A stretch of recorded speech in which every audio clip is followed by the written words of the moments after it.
Now, how to utilize a consultation hour and readings with your supervisor properly, I'm going to show you right now.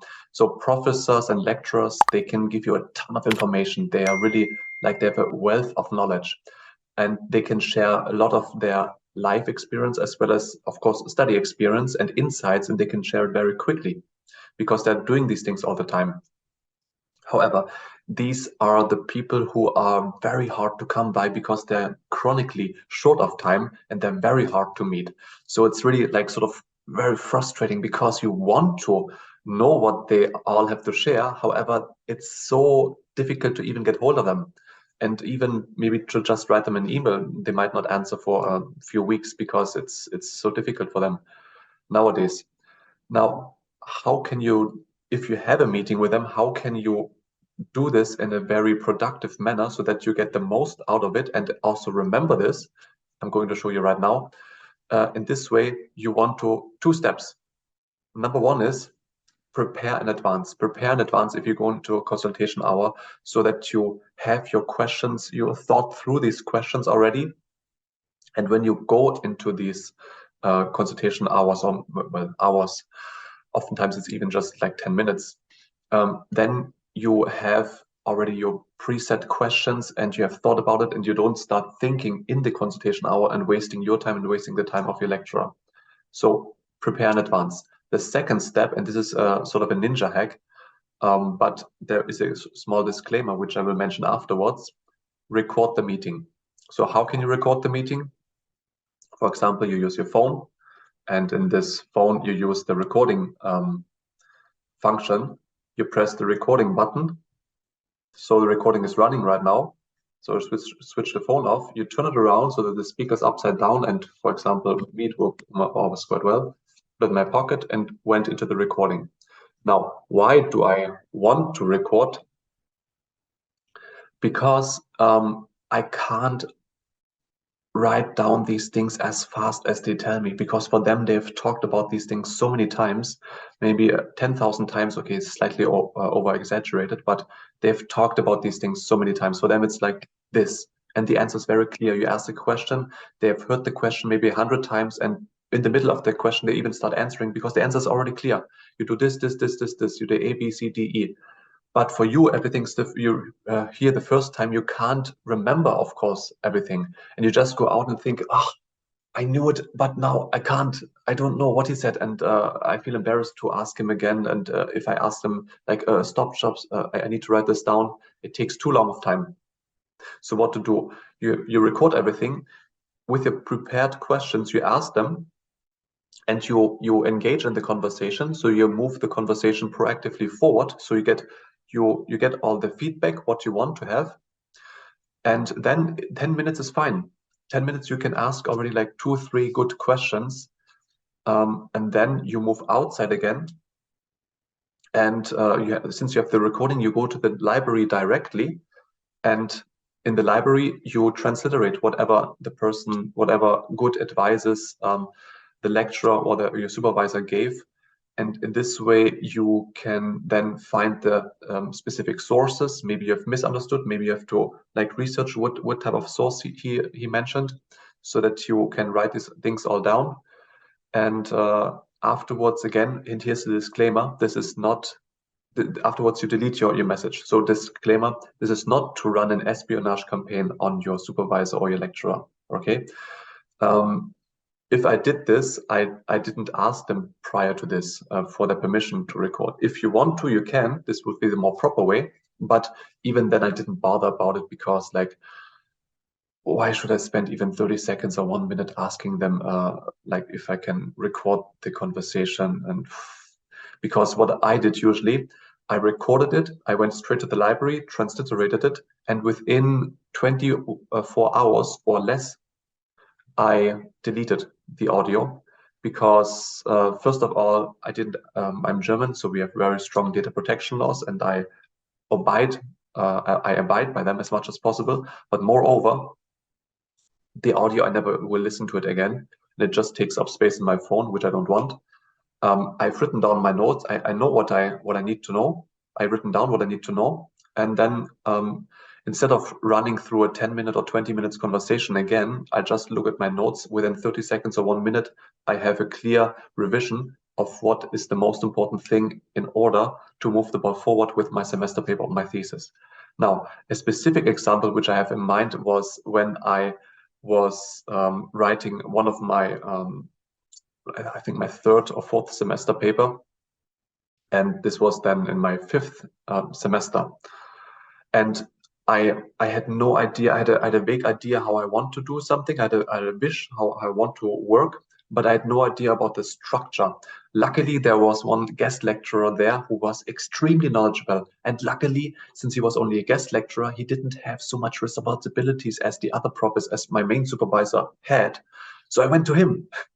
I got hold of him, and he was so generous with his time. And in the first consultation hour, we spent 1.5 hours together.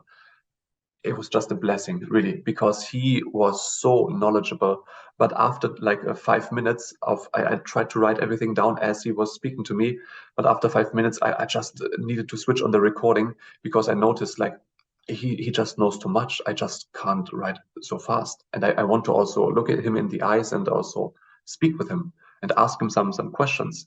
So he spent really 1.5 hours talking with me, and afterwards I went to the library. It took me like a few hours to transliterate everything, but then I have 2.5 pages of notes and structure how I can do this this semester paper.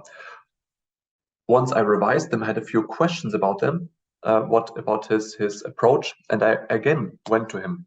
And the next time we only needed 40 minutes. And luckily he had these 40 minutes of like, bless his heart. And afterwards, again, I went to the library and spent a few hours, and I wrote again 1.5 pages. So it was about like 4 pages of notes or 3 pages of notes, something like this. And with this pre-knowledge, how I can structure my presentation, my semester paper, I went to my lecturer, my main supervisor, and I knew he was here. It's only very little time, and with him I could only then ask the final questions about it. And he gave me like a few instructions, maybe 10 minutes instructions, and this was good enough. So I will show you how it looks like. I actually still have the notes. So here, the first supervisor, he gave me lots and lots of information. So I wrote down about like 2.5 pages and really detailed notes, which sources I need to consult to, which articles I need to look at, also primary and secondary literature, and how I can structure the whole paper, which words I should look up in the dictionary.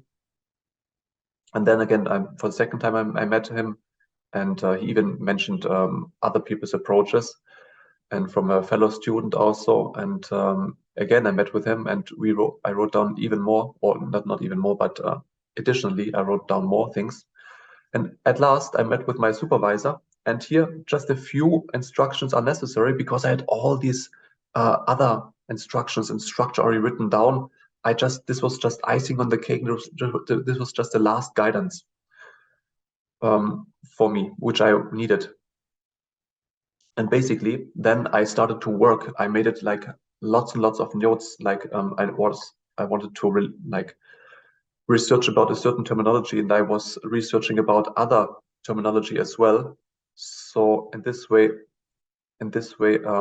I made detailed notes about in my preparation, how I wanted to structure and what content I want to use in my semester paper. And also about the secondary literature, I made notes. And it ended up then being like one of my most successful semester papers, because then usually we need to write about 10 pages or 10 to 12 pages in bachelor and semester paper.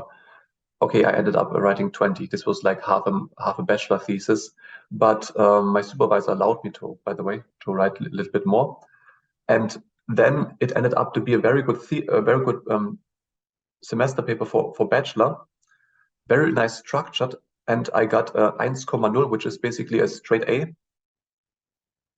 And afterwards, my supervisor told me that he even had a talk with the previous professor on the day I handed in my thesis, and he had a brief look at my thesis, sorry, a semester paper, and he had a brief look at my semester paper, and he told this this retired professor, oh, you know, we have really, really good students these days on in the university. And even he wrote this to me afterwards in an email. This what he told the retired professor. That's why I know it. So, and I felt myself, oh, very proud of myself. But it starts off like already starting with a structured manner and having even a means to absorb all this knowledge in a very short time. And this is, you can basically use this phone in order to leverage, or another recording method. I came to this idea because previously, one of our teachers is very extremely knowledgeable, and he was just really whenever he teaches, at least back in the day, there was like 3, 4, 5, or 6 phones in front of him, all recording his lesson, because he's extremely knowledgeable. And he was fine with this, by the way. And this is always looked like a press conference. And in this way, it's also, I think, quite flattering to him. But in this way, people can afterwards revise the lesson. And this was even before Zoom. So nowadays, you can even record with Zoom, and you can revise the lesson afterwards and go deeper into the subject. All right. If you have any questions and comments, then drop them down below. And if you found this video helpful, then smash the like button. Do it right now. Otherwise, if you didn't, then hit the dislike button twice just to be on the safe side. In either case, subscribe and hit the notification bell so that you never miss a video when I put one out. All right, guys, catch you at the top.